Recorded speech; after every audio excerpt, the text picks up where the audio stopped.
চার মুখের national highway cross একটা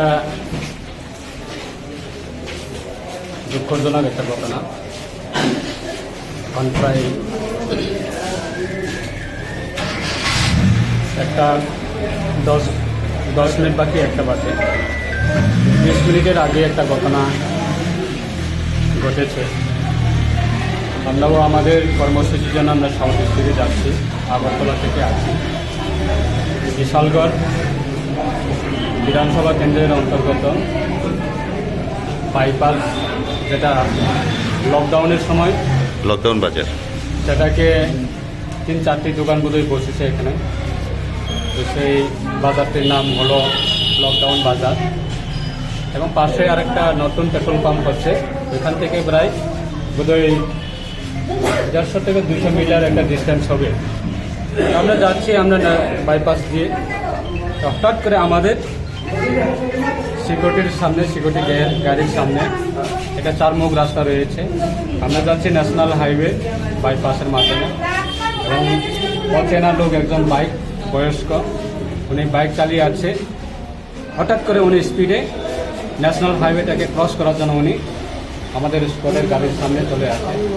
স্কোয়াডের গাড়ির সঙ্গে মুখোমুখি সংঘর্ষ হচ্ছে। বয়স্ক খুব একটা দুর্ভাগ্য ঘটনা সেটা। এবং সঙ্গে সঙ্গে আমার সিকিউরিটি গাড়ি দিয়ে আমি সিকিউরিটি গাড়িকে বলে সিকিউরিটি গাড়ির মাধ্যমে হসপিটালে ওনাকে তুলে আনার জন্য সঙ্গে সঙ্গে আমি নির্দেশ দিয়েছি এবং আমার সিকিউরিটি গাড়িতে উঠিয়ে পেশেন্টটাকে আমরা সঙ্গে সঙ্গে বিশালগড় সাব ডিভিশনাল হসপিটালে আমরা এনেছি। এবং রাস্তাঘাটে বোধহয় আমাদের ফায়ার সার্ভিস গাড়ি গিয়েছিল এবং ওনাদের সঙ্গে ফায়ার সার্ভিস গাড়িতে আমার সিকিউরিটি গাড়ি থেকে পেশেন্টটাকে নামিয়ে ফায়ার সার্ভিস গাড়িতে বসিয়ে আনা হয়েছে।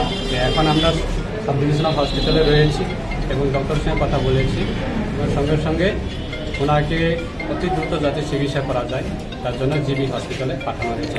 স্যার ওনার কি কোনো পরিচয় পাওয়া গিয়েছে? স্যার কোনো কিছু পাওয়া যায়নি এখন।